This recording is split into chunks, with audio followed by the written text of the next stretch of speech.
ಅಯ್ಯ ಕೋರು ಮನೆ ದಯ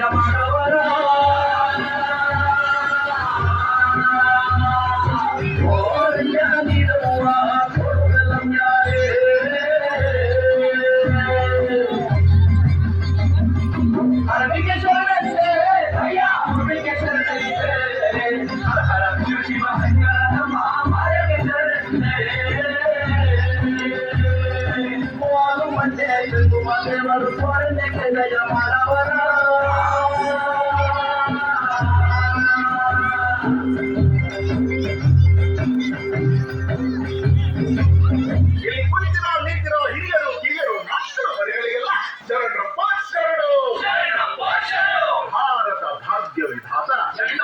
ಭಾರತ ಭಾಗ್ಯ ವಿಧಾತನ ಕಥೆ ಹೇಳಕ್ ಬಂದಿದೀವಿ ಸ್ವಾಮಿ ನಾವು.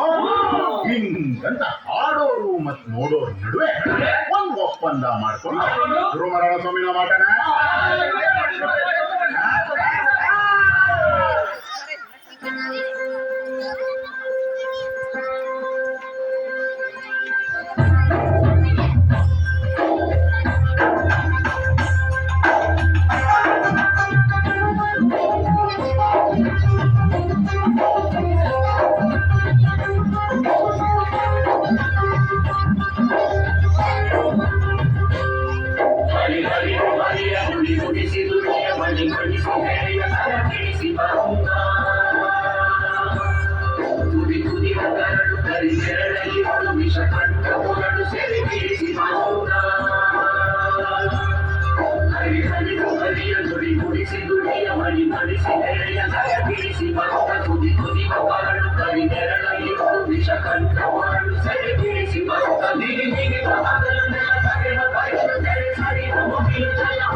ಆಮೇಲೆ ಕಾಲಕ್ರಮೇಣ ಒಂದೊಂದಾಗಿ ಒಬ್ಬೊಬ್ಬರಾಗಿ ಸಮಾನತೆ ಅಧಿಕಾರರು ಬಂದು ಈ ಪಾಪ ತೊಳೆದರು. ಆದರೆ ಇದನ್ನ ಸಂಪೂರ್ಣವಾಗಿ ಎದುರು ಹಾಕಿಕೊಂಡು ಹೋರಾಡಿದವರು ನನ್ನ ಒಡೆಯ ಹಿರಿಯ ಈ ಭಾರತ ದೇಶದ ಭಾಗ್ಯ ವಿಧಾತ.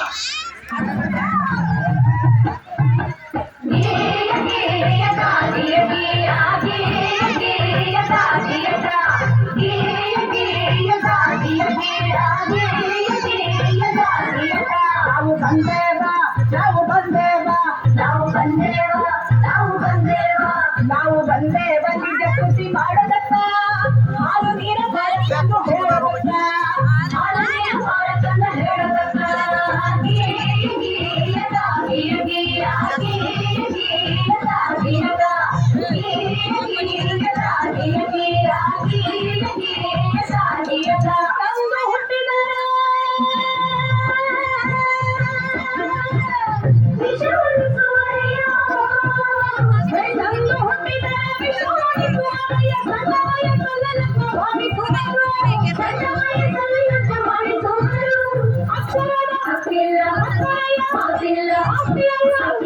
ಏನು ಸಿಕ್ಕಲ್ಲ ಇವಳಿಗೇನು ಸಿಕ್ಕಲ್ಲ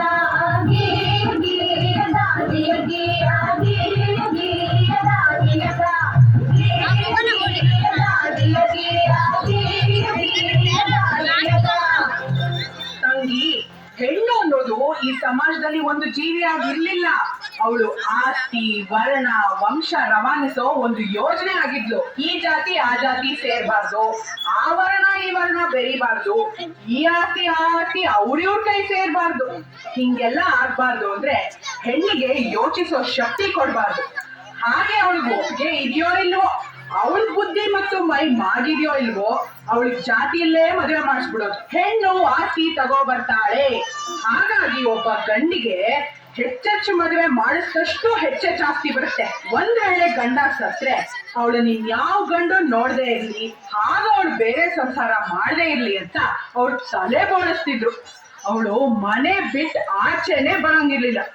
ಹೇ ನನ್ನಪ್ಪ ಸರ್ದಾರ, ಗುಡುಗಿದನಯ್ಯ, ಗುಡುಗಿದನಯ್ಯ, ಸಭೆಯಲ್ಲಿ ನೀನ ಹೇಳ್ತಿಗ, ಬರದವನಯ್ಯ, ಬರದವನಯ್ಯ, ನಾನಲ್ಲಿ ಪ್ರತಿಯೊಂದು ಹೆಣ್ಣು ಮಗು ಬರಹ ಕಲಿಯಬೇಕು. ಪ್ರತಿ ಸರ್ಕಾರಗಳು ರಕ್ಷಣೆ ಕೊಡಬೇಕು. ಪ್ರತಿ ಕ್ಷೇತ್ರದಲ್ಲೂ ಹೆಣ್ಣಿಗೆ ಮೀಸಲು ಭೇದ ಭಾವ ಮಾಡೋದ ಜೈಗಾಗಬೇಕು.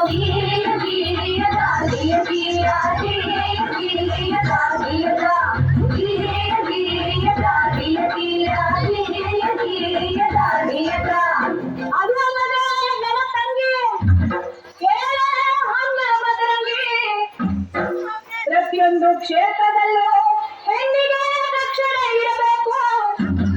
ಹಾಗಂತ ನನ್ನಪ್ಪ ಸರ್ದಾರ ಕೊಡಿಸಿದ ಹಲವು ಸವಲತ್ತು. ಪ್ರತಿ ಕಾರ್ಖಾನೆಯಲ್ಲೂ ಪ್ರತ್ಯೇಕ ಶೌಚಾಲಯ, ಪ್ರತಿಯೊಂದು ಕೆಲಸಕ್ಕೂ ಗಮನಾದ ವೇತನ, ಹೆರಿಗೆ ರಜೆಯನ್ನು ತಪ್ಪದೇ ನೀಡಬೇಕು. ಹೆಣ್ಣು ಶಿಶು ಹತ್ಯೆ ಇನ್ನು ಮುಂದೆ ನಿಷೇಧ, ಹೆಣ್ಣಿನ ಶೋಷಣೆಗೆ ಜೈಲೇ ಶತಸಿದ್ಧ.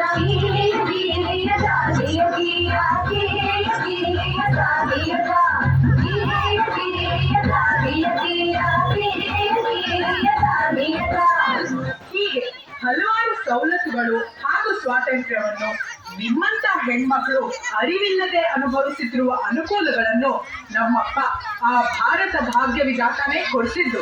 ಹೆಣ್ಣು ಮಕ್ಕಳಿಗೆ ಆಸ್ತಿಯನ್ನು ಹಾಕುವುದು, ಗಂಡು ಹೆಣ್ಣು ಎಂಬ ಬೆಳಕಿನೆಲ್ಲಿಗೆ ಹೋಯ್ತು ಹಳೆ ಕಾಲ.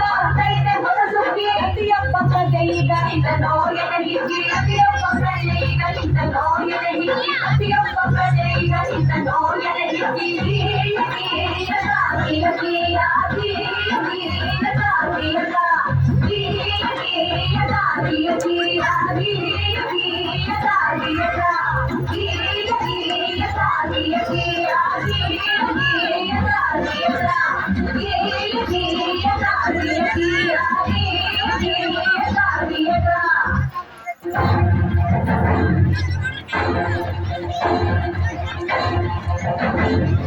ಸಂವಿಧಾನ ಪೀಠಿಗೆ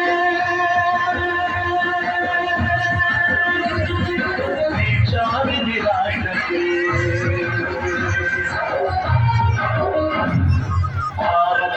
ಭಾರತದ ಪ್ರಜೆಗಳಾದ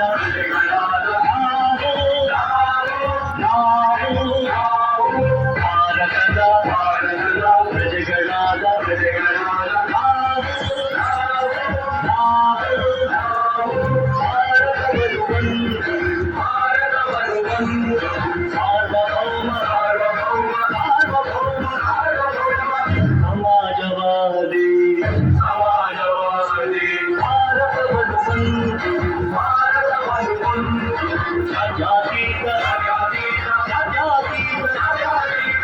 ಪ್ರಜಾಸತ್ತಾತ್ಮಕ ಗಣರಾಜ್ಯವನ್ನಾಗಿ ರೂಪಿಸುವುದಕ್ಕಾಗಿ ಭಾರತೀಯರೆಲ್ಲರಿಗೂ ಸಾಮಾಜಿಕ ಆರ್ಥಿಕ ಮತ್ತು ರಾಜಕೀಯ ನ್ಯಾಯವನ್ನು ವಿಚಾರ ಅಭಿವ್ಯಕ್ತಿ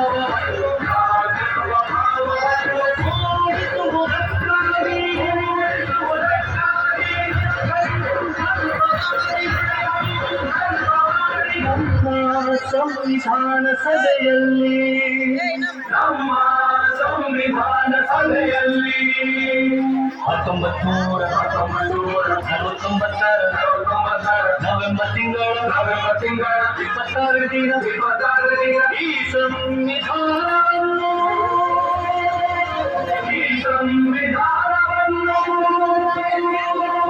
ನಮಗೆ ನಾವೇ ಅರ್ಪಿಸಿಕೊಂಡು